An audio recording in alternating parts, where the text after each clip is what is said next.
পাঁচমিশালি সবজি দিয়ে চমৎকার স্বাদে খিচুড়ি রান্না করেছি। সকালের খাবার ছিল ফুলকো ফুলকো নরম চিতই পিঠা, সাথে ফলি মাছের ভর্তা আগের দিনের। নমস্কার, আমি স্বপ্না। দেশ এবং দেশের বাইরে যে যেখান থেকে ভিডিওটি দেখছেন, আপনাদের সবাইকে অনেক অনেক শুভেচ্ছা। স্বপ্নাস ব্লগে সবার আমন্ত্রণ। প্রতিদিনের মতো আজও নতুন একটি পর্ব সাজানোর প্রয়াস করছি। আমাদের ঘরোয়া রান্নাবান্না, খাওয়া দাওয়া এইসব বাস্তব চিত্রগুলি নিয়ে। আশা করছি আপনাদের সবার ভালো লাগবে। তাই অনুরোধ রইল, পর্বটি প্রথম থেকে শেষ পর্যন্ত দেখুন। এখন সকাল 10টা বাজে। গতকালের বাসনপত্রগুলো ধুয়ে মুছে পরিষ্কার করে নিয়েছি। আজ ভিনেগার তৈরির 15 দিন। আজও 3 চামচ গুড় মেশাবো, তাই গুড়টা এনে রেডি করে রেখেছি। আপনি যদি এই প্রথম আমাদের ভিডিওটি দেখে থাকেন, সম্পূর্ণ পর্বটি দেখার পর যদি একটু ভালো লাগে, আমার অনুরোধ রইল চ্যানেলটি সাবস্ক্রাইব করে পেজটি ফলো করে আপনার মূল্যবান মন্তব্যটি লিখে জানাবেন। যে কোনো গঠনমূলক মন্তব্য করতে পারেন, কোনো সমস্যা নাই। আমি আপনাদের সকল মন্তব্যের উত্তর দেব। ধোয়া বাসনপত্রগুলো গুছিয়ে জায়গাটা মুছে নিয়েছি। এখন ভিনেগারে গুড় মেশাবো। আমি সব সময় আমাদের নিত্যদিনের রান্নাবান্না, খাওয়া দাওয়ার সাথে সাথে কিছু কিছু কাজকর্মও শেয়ার করে থাকি। সেরকমই ভিনেগার তৈরিটাও আমার নিত্যদিনের কাজের একটা অংশ, তাই এটাও দেখাচ্ছি। আজ 15 দিন মানে 2 সপ্তাহ হলো 3 চামচ পরিমাণ গুড় মেশাচ্ছি। আজই শেষ। এভাবে করে প্রথম দিন 3 চামচ দিয়েছিলাম, 7 দিন পর 3 চামচ দিয়েছিলাম। আজ 15 দিনে 3 চামচ গুড় মেশালাম। এবার কাঠি দিয়ে ভালো করে নেড়ে চেড়ে মিশিয়ে দেব। 21 দিন পার হলে পরিষ্কার সুতি শুকনো কাপড় দিয়ে সেকে সিডারটা আলাদা করে নেব আর আপেলগুলো ফেলে দেব। খুব সুন্দর মতো মেশানো হয়ে গেছে। আবারও আগের মতো প্রথমে কাপড় দিয়ে ঢেকে দেব, তারপরে বয়মের মুখটা উপর দিয়ে রেখে দেব, যেন পোকামাকড় বা কিছু সহজে না ঢুকতে পারে। এমনিতেই ঢুকবে না, বয়মের মুখটা বেঁধে রেখেছি। একটু গরম জায়গায় বয়মটা রাখতে হবে, তাই রান্নাঘরের এই কোণাটায় সবসময় রাখি। চিতই পিঠা তৈরির জন্য প্রথমে নেব শুকনো আতপ চালের গুঁড়ো। 4 কাপ আতপ চালের গুঁড়ো নিলাম। স্বাদ মতো লবণ দেব। এবার অল্প অল্প করে জল দিয়ে চালের গুঁড়োগুলোকে মাখিয়ে ভিজিয়ে নেব। বেশি নরম করব না। 3-4 দিন আগে চিতই পিঠা বানিয়েছিলাম, তখন 2 জন দিদি অনুরোধ করেছিলেন শুকনো চালের গুঁড়ো দিয়ে চিতই পিঠার রেসিপিটা শেয়ার করতে। তো চিতই পিঠার রেসিপি আগেরও আছে আমার চ্যানেলে, তারপরও দিদিদের সম্মানার্থে আবারও শেয়ার করছি। অল্প অল্প করে নর্মাল জল দিয়ে চালের গুঁড়োগুলোকে এরকম করে একটু কষলিয়ে কষলিয়ে ভিজিয়ে নেব।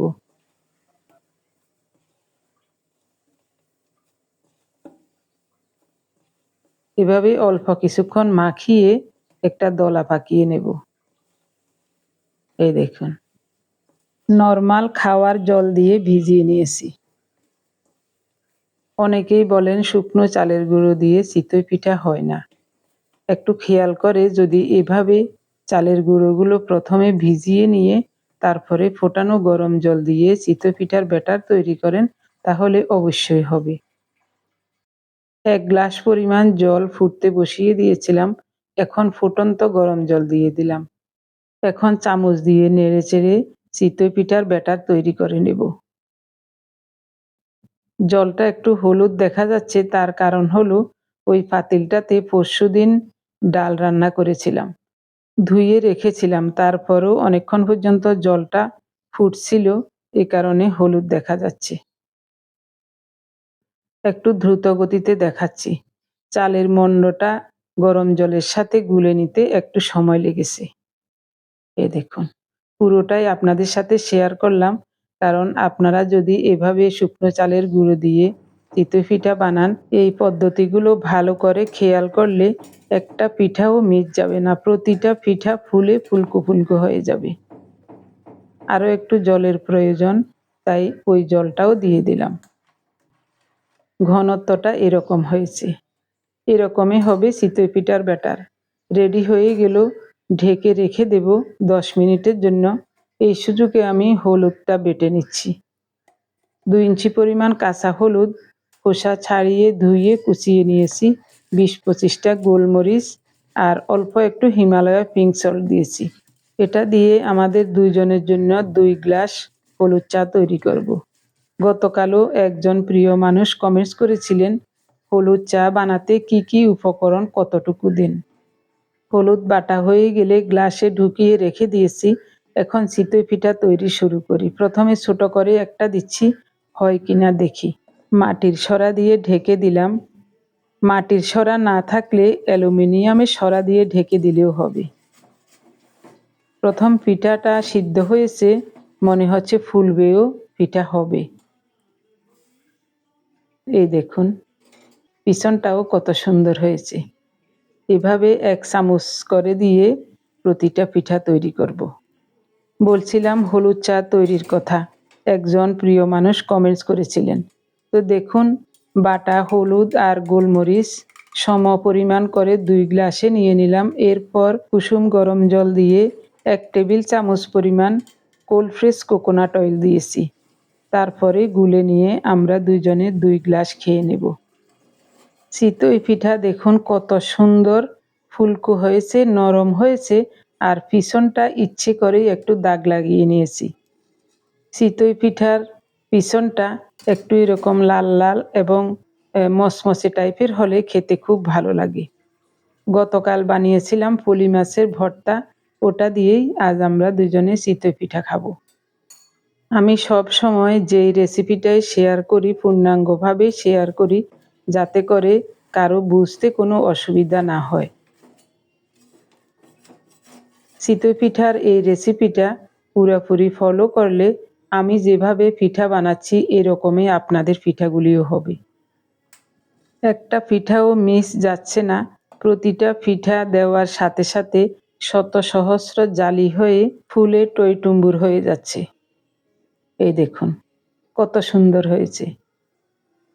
আজ আমরা পলি মাছের ভর্তা দিয়ে খাবো। গতকাল ভর্তা করেছিলাম, বেশি করেই করেছি চিতই পিঠা দিয়ে খাওয়ার জন্য। এইভাবে পিঠা বানিয়ে খেজুর গুড় দিয়ে দুধ জাল করে ওই দুধে ফেললেও দারুণ লাগবে খেতে। একদিন ওভাবেও বানাবো। এভাবে করেই পিঠাগুলো তৈরি করে নেব। এরই মধ্যে অনেক সময় পার হয়ে গেছে। চিতই পিঠাগুলো তৈরি হওয়ার পর খাওয়া দাওয়া সেরে রান্নাঘরে সব ধুয়ে মুছে পরিষ্কার করে, এরপর পুরো ঘরটাকে ঝেড়ে মুছে পরিষ্কার করে স্নান করে ঠাকুরের আসনের বাসনপত্র কাপড় চোপড় সব ধুয়ে পরিষ্কার করে নিয়েছি। আজ বৃহস্পতিবার। এখন ছাদে যাচ্ছি কয়টা তুলসী পাতা আনার জন্য। গতকাল রাতে পাথর কয়টা শীতের কাপড় ধুয়ে ঝুলিয়ে রেখেছিলাম, সারা রাত জল ঝরে গিয়েছে। ভোরবেলা এসে কাপড়গুলো মেলে দিয়ে গিয়েছি, ওগুলি শুকিয়ে গেছে। তুলসী পাতা তুলে যাওয়ার পথে ওগুলি নিয়ে যাব। সব কাজ সমাধা করে রান্নাঘরে চলে আসলাম। খিচুড়ি রান্না করব, তার জন্য নিয়েছি মুসুরির ডাল, সম পরিমাণ হেলনের ডাল, 2 রকমের ডাল, সিদ্ধ চাল, 5-6 পদের সবজি দিয়ে দারুণভাবে একটা খিচুড়ি রান্না করব। ডালগুলো ধুয়ে ফোটানো গরম জলে দিয়ে দিলাম। অল্প সময়ে বলক এসে যাবে, এরপর ঢাকা দিয়ে অল্প তাপে রান্না করব। ডালগুলো সিদ্ধ হোক, এদিকে আমি চালগুলো ধুয়ে রাখবো। 1 পট চাউল নিলাম, সিদ্ধ চাউল দিয়ে রান্না করব। আতপ চাউল দিয়ে খিচুড়ি রান্না করলে ঠান্ডা হলে ওটা একটু চাকা চাকা হয়ে যায় বা শক্ত হয়ে যায়, আর সিদ্ধ চাল দিয়ে রান্না করলে ঠান্ডা হলেও শক্ত হয় না। এটা খেতে আমাদের কাছে খুব ভালো লাগে। আতপ চাউলের খিচুড়ি আবার বেশি খাওয়াও যায় না, সিদ্ধ চাউলেরটা কিন্তু প্রাণ ভরে খাওয়া যায়। চাউল ধুয়ে দিয়ে দিলাম। ডাল একটু সিদ্ধ হওয়ার পর চালটা ধুয়ে দিচ্ছি।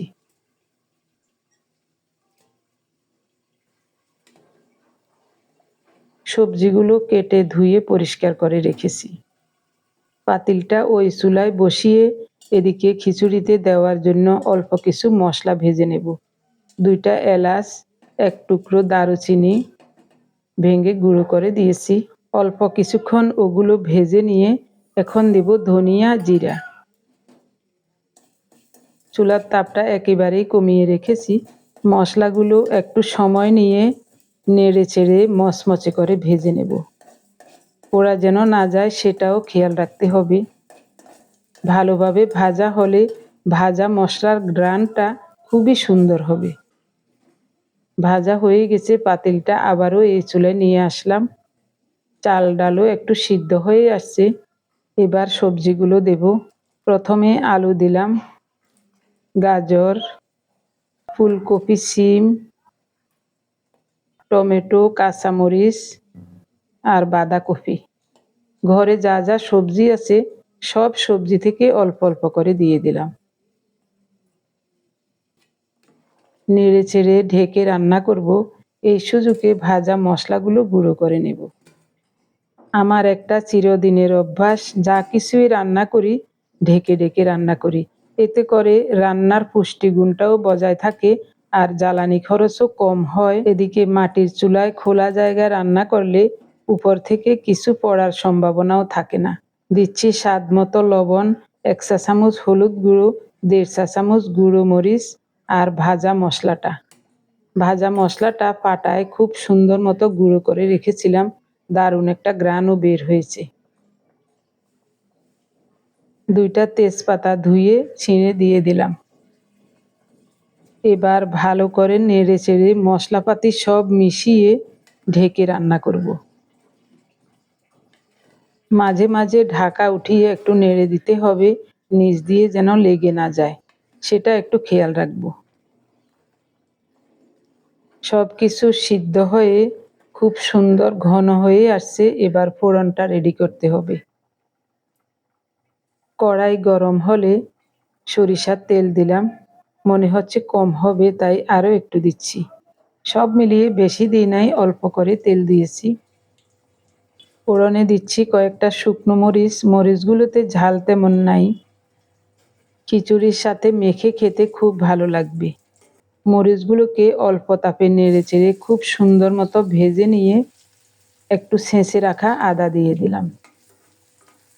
আদাটা লাল লাল করে ভাজা হলে পাঁচফোড়ন দেব। পাঁচফোড়নটাও লালচে করে ভাজা হলে খুব সুন্দর ঘ্রাণ বের হলে এরপরে দেব কুচানো পেঁয়াজ। আমাদের কাছে এই ধরনের খিচুড়িতে পেঁয়াজ ফোড়নে দিলে মিষ্টি মিষ্টি লাগে, খেতে খুব ভালো লাগে। আবার এখানে পেঁয়াজটা না দিলেও চলে, যে ফোড়ন দিয়েছি এটাতেই খিচুড়ি খুব চমৎকার হয়। তারপরও একটু পেঁয়াজ দিলাম, আমাদের কাছে ভালো লাগে তার জন্য। ফোড়নটা রেডি হলে খিচুড়ির উপর দিয়ে দিচ্ছি।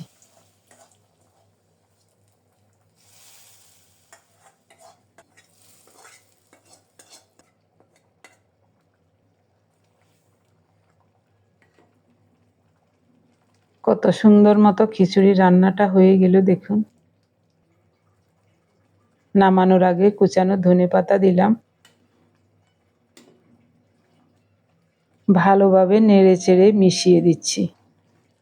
খুব সুন্দর মতো সহজে স্বাস্থ্যকরভাবে দারুণ একটা খিচুড়ি রান্না হয়ে গেল। আমার এই খিচুড়ি রান্নাটা যদি দেখতে ভালো লাগে তাহলে অবশ্যই এভাবে একবার খিচুড়ি রান্না করে খেয়ে দেখবেন। আমার জন্য প্লেটে বেড়ে নিচ্ছি। উনি বলছেন এখনো ক্ষুধা লাগে নাই, আমি পরে খাবো।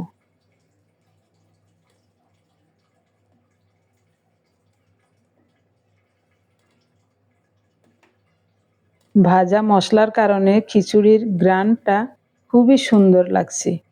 দেখতে যেমন সুন্দর লাগছে, ঘ্রাণটাও তেমনি। একটু ঠান্ডা হোক, খেয়ে বলবো কেমন হয়েছে। ওনার জন্য একটা প্লেটে বেড়ে নিয়েছি, ওটা ঠান্ডা হোক। আমি বসে গেলাম। গতকালের ফলি মাছের ভর্তা আছে, সকালবেলায় চিতই পিঠা দিয়ে খেয়েছিলাম, বাকিটুকু এখন খিচুড়ির সাথে খাবো। ভেবেছিলাম একটু চেপা শুটকির হাতে মাখা ভর্তা করে নেব, পরক্ষণে মনে পড়ল গতকালের ফলি মাছের ভর্তা তো রয়েছে, ওটা দিয়ে খেয়ে নেব।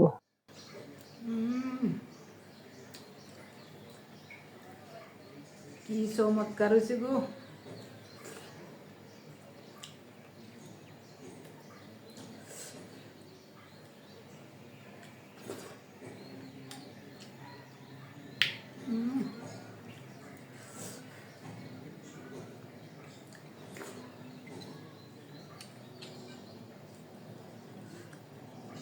বেশি করে ভর্তা বানাইছিলাম,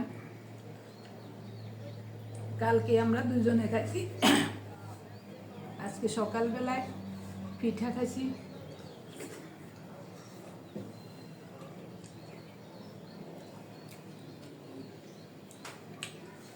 আরও এইটুকু রয়ে গেছে।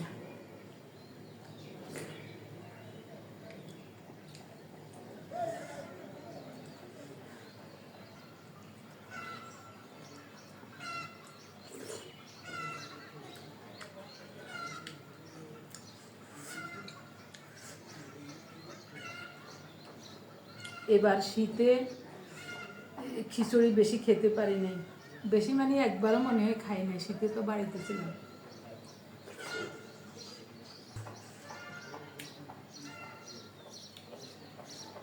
আজ সকাল থেকে শুধু ইচ্ছে করছে খিচুড়ি খেতে।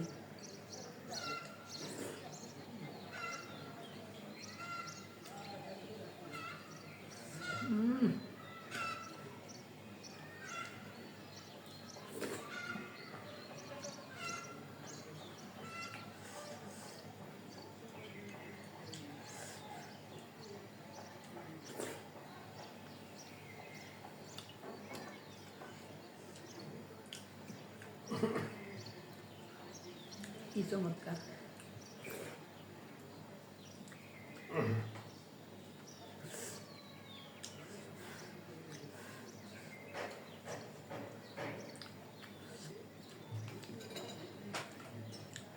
যেমন গরম তেমন স্বাদ।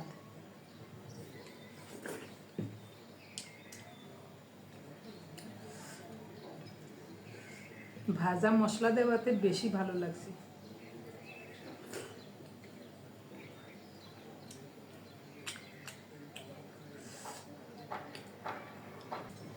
শুকনো মরিচ যেগুলোতে ঝাল কম ওইগুলা দিছি, এই কারণে।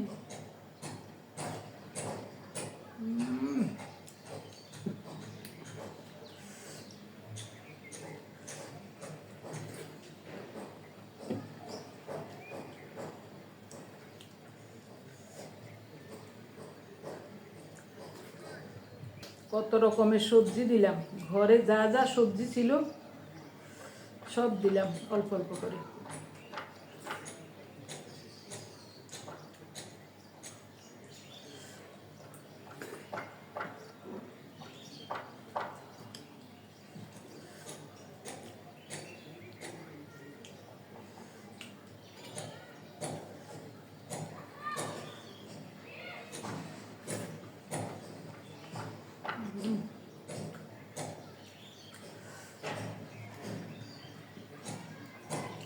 কি যে চমৎকার লাগছে খিচুড়িটা খেতে।